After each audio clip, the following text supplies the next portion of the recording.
თქვენ ცოტა ხნის წინ დატოვეთ პარტია. ისე საინტერესოა, ვიდრე გადავალთ სააკაშვილი მელიას დაპირისპირების თემაზე. რა, ასე ვთქვათ, რეაქცია ჰქონდათ თქვენს გადაწყვეტილებაზე პარტიის წევრებს? ხომ არ იყო მცდელობა საპირისპიროში დაერწმუნებინეთ, ანუ რომ დარჩენის არგუმენტები თუ გქონდათ, რომ დარჩენილიყავით პარტიაში და ზოგადად რა რეაქციები მოჰყვა თქვენი თანაპარტიელების მხრიდან? მოგესალმებით, ქალბატონებმა, მივესალმები თქვენს მაყურებელს.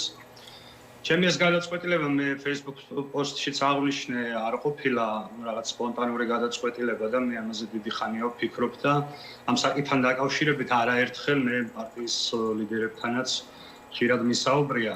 შესაბამისად ეს გადაწყვეტილება არ იყო მოულოდნელი არავისთვის, შეიძლება კონკრეტულად თარიღი არ იყო შეთანხმებული, მაგრამ მე საუბრობდი ყოველთვის, რომ მთავარი პრობლემა რაც ოპოზიციას დღეს და მათ შორის ჩემს ყოფილ პარტიასაც ჰქონდა, არის ის, რომ ჩვენ ამომრჩეველს გასაგებად არ ვესაუბრებით, როგორი ქვეყანა უნდა იყოს ქართული ოცნების მმართველობის შემდეგ.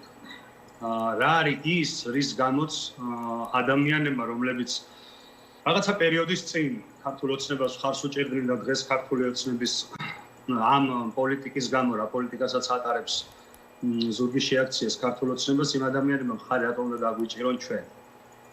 გაუგებარია და არ არის საუბარი ცხადად ოპოზიციის ფაქტურად არც ერთი პარტიის მხრიდან რას თავაზობს ცვლილებების შემდეგ, როგორ ქვეყანას თავაზობთ ჩვენ საზოგადოებას. და სწორედ ამიტომაც არის, რომ ძირითადად პოლიტიკა დღეს არის ისტერიად იქცა დაპირისპირების და ჩხუბის არენად იქცა, სადაც საღიაზრის ადგილი აღარ რჩება სამწუხაროდ. მესმის, რომ ქართულ ოცნებას აქვს თავისი ბაბლი პარტიული, ისევე როგორც ოპოზიციას, მაგრამ ამის მიღმა არსებობს საზოგადოება, რომელიც ყოველდღიურად პოლიტიკურ ცხოვრებაში არ არის ჩართული და ჩვენ ამ ადამიანებთან გასაგების საუბარი გვჭირდება. საბოლოო ჯამში დღეს ზოგადად ქართულ პოლიტიკაში, როგორც ოპოზიციურ პლანზე, ასევე ქართული ოცნების მხარეს იდეების კრიზისია და გაუგებარია ამ მრჩევლისთვის რა ხდება ხვალ. ანუ ბატონო მერიტო, ეს მინდოდა მეკითხა, ანუ არიციან რა უთხრან თუ უბრალოდ იციან, მაგრამ არ ელაპარაკებიან? არა, იცით რა არის ფაქტია, რომ საუბარი იმაზე თუ როგორი ქვეყანა გვინდა ჩვენ ცვლილებების შემდეგ, ამაზე საუბარი არ მიმდინარეობს და ზოგადად ადამიანის ბუნებაა ასეთი, რომ ბუნდოვან მომავალს ადამიანი ყოველთვის ნაცნობ რეალობას არჩევს, რაც არ უნდა მიუღებელი იყოს ეს რეალობა მისთვის. მაგალითისთვის ჩვენ შეგვიძლია რამოდენიმე кейსიდაც აი ბოლო დღეებში აქტიური საკითხი რაც არის გორში პოლიციელების ის სასტიკი ქმედება მთელი წელიწადნახევრის განმავლობაში მაგალითად ბათუმიდან გერთვებით ახლა და ზია ამაღლობელის кейსი. აი ცვლილებების შემდეგ როგორ ეწყობა ქვეყანა ისე რომ მსგავსი ქმედებები არ მივიღოთ ჩვენ და მსგავსი ძალადობები არ მივიღოთ. რას ცვლის ოპოზიცია ცვლილებების შემდეგ ხელისუფლებაში მოსვლის დროს, რას ცვლის ამ სისტემაში? პოლიცია როგორ ხდება სანდო საზოგადოებისთვის? შურისძიება რო არ დაისადგურებს ამ ქვეყანაში. ეს რითი ეზღვევა ამ ქვეყანაში, ხო? და ამაზე საუბარი როცა აქტიურად არ მიმდინარეობს, ამ დროს ჩდება უკვე ძირითადად ისტერია იკავებს პოლიტიკის ადგილს.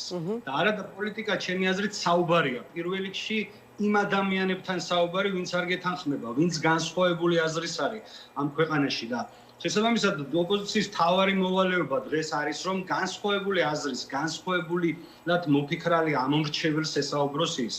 მან უნდა აუხსნას და დაარწმუნოს, რომ ცვლილებები არ არის საშიში ამ ქვეყანაში. მით უმეტეს, როდესაც ქართული ოცნების პროპაგანდა გებრძვის ასე და გეუბნება, რომ ცვლილებები მოიტანს ამ ქვეყანაში ქაოსს, უბედურებას, შურისძიებას და ასე შემდეგ და პროპაგანდის ძალიან დიდი რესურსია ქართულ ოცნებას, ამ დროს მთავარი არის იდეა, სიმართლე, რაც უნდა დაუპირისპირო ამას და ეს არ არის მარტივი მესმის და ეს შეიძლება ერთ და ორ დღეში ვერ გადაწყდეს, მაგრამ აქტიურად ზუსტად ამაზე უნდა საუბრობდეს სრულიად პოლიტიკური სპექტრი ოპოზიციაში, რომ მოქალაქეებს გაუჩნდეთ იმის განცდა, რომ ქართული ოცნების პროპაგანდას არ აყვნენ და არ დაუჯერონ და მათ ირწმუნონ, რომ ცვლილება არ არის საშიში ამ ქვეყანაში, იმიტომ რომ ნებისმიერ შემთხვევაში შიში თუ ეს ხელშესახებია და ქართული ოცნება ამას თავის პროპაგანდით ასე წარმოაჩენს, იმედზე იმარჯვებს ხოლმე სამწუხაროდ.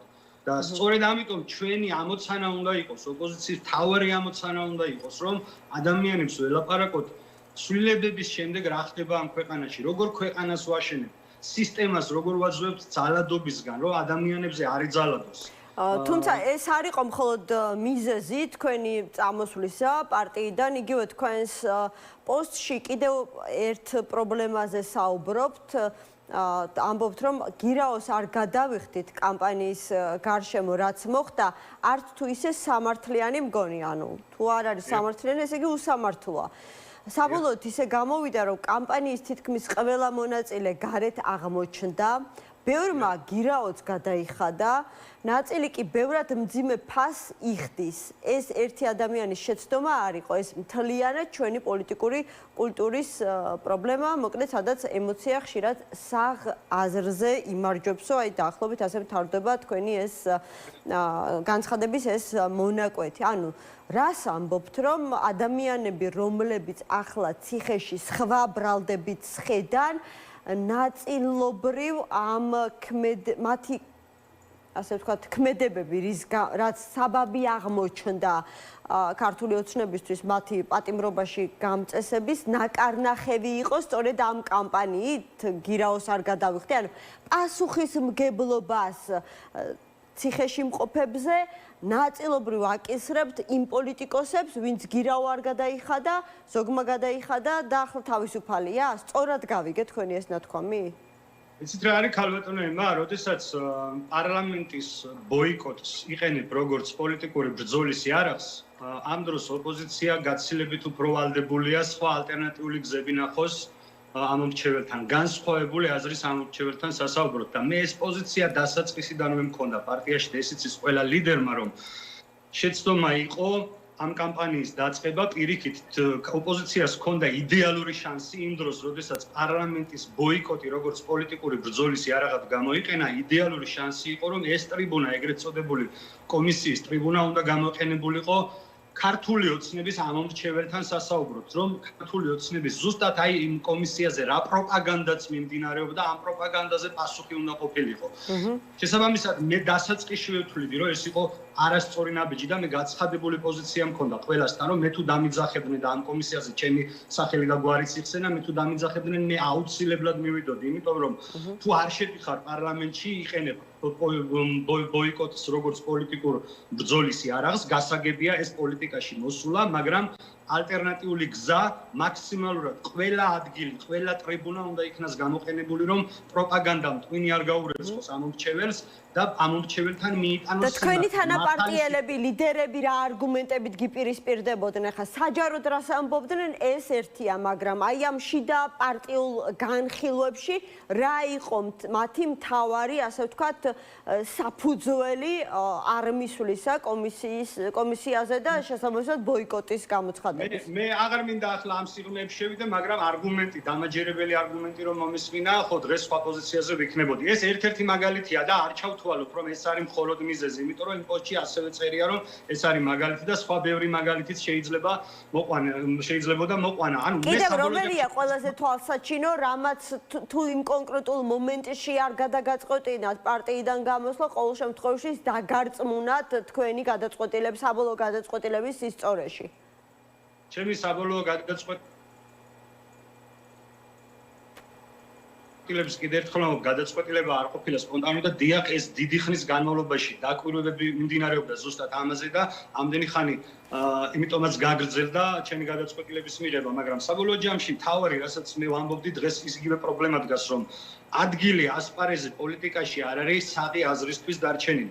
ანუ თქვენ წარმოიდგინეთ, რამდენი ადამიანია ჩვენ ქვეყანაში, რომელიც ყოველდღიური პოლიტიკური ცხოვრებით არ ცხოვრობს, სხვა ცხოვრებით ცხოვრობენ და ისინი გადაწყვეტილებას არჩევნებზე დადიან. ამ ადამიანებთან საუბრის არენა აღარ დარჩა. იმდენად რაღაცა ამ დაპირისპირებამ წივილ-კივილმა ქართულ პოლიტიკაში დაიჭირა ადგილი, რომ ადამიანებს საღი აზრი, ვისაც აინტერესებს ამ პარტიული ბაბლს მიღმა ადამიანებს არ დარჩათ იმის ადგილი, რომ მოისმინონ, რას ამბობს ოპოზიცია, რატომ არის ის უკეთესი და ბევრად კარგი არგუმენტი არის დღეს ოპოზიციას მართლა რატომ უნდა იყოს ის ხელისუფლებაში და როგორ უნდა დააზღვიოს ის პრობლემები. ოღონდ ამას მართლა მსჯელობა და ფიქრი უნდა. და როდესაც ამაზე შენ გასაგებად არ საუბრობ ყოველდღიურად ამომრჩეველთან, რომ მომავალი როგორი იქნება, შენი ხვალინდელი დღე როგორი იქნება, რატომ იქნება ის უკეთესი შენი მოსვლის შემთხვევაში, ხო, კიდე ერთხელ ვამბობ, ქართული ოცნების პროპაგანდა თესავს შიშს, ის ყველანაირად უწყობს ხელს, რომ ეს ისტერია დარჩეს პოლიტიკურ ველზე, რომ ადამიანებს რაღაც იდეაზე არ ისაუბრონ, ვიღაცას ლანძღავდეს, ერთი მეორეს ეძახდეს რუსს, მოღალატეს, ის მეორე ეძახდეს ამას უსამშობლოს აგენტს და ასე შემდეგ და ეს იყოს პოლიტიკა და სინამდვილეში მე კიდე ერთხელ ვამბობ, რომ პარტიულ ბაბლს მიღმა არსებულ საზოგადოების ძალიან დიდ ნაწილს სულ სხვა რამე აინტერესებს. გავიგე, მაგრამ თვითონ აი ამ ოპოზიციურ, რადგან საუბრობთ თქვენს პარტიაზე, თქვენს პარტიას აინტერესებს აი ამ ოპოზიციურ ბაბლს მიღმა არსებული საზოგადოება და ხალხი?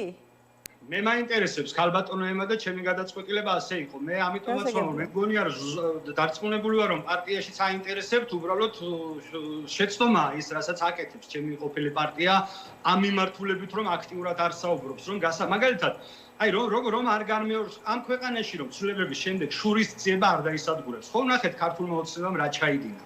როგორ იქცევა. ცვლილება რომ შურისძიებას არ მოიტანს და იგივე წრეზე არ წავა ეს ქვეყანა. ეს რითი ისვევა. რომელი პარტია ამბობს ამაზე გასაგებად ამ ოპოზიციურ ველზე ვინც არის, ხო? ხო არავინ არ ამბობს ამას გასაგებად, რომ პოლიცია რო ხვალდაზე არიზალადებს, რაც არ უნდა დიდი ცდუნება ქონდეს მომავალ ხელისუფალს. ამისა, რითი ვასწრებ ამას?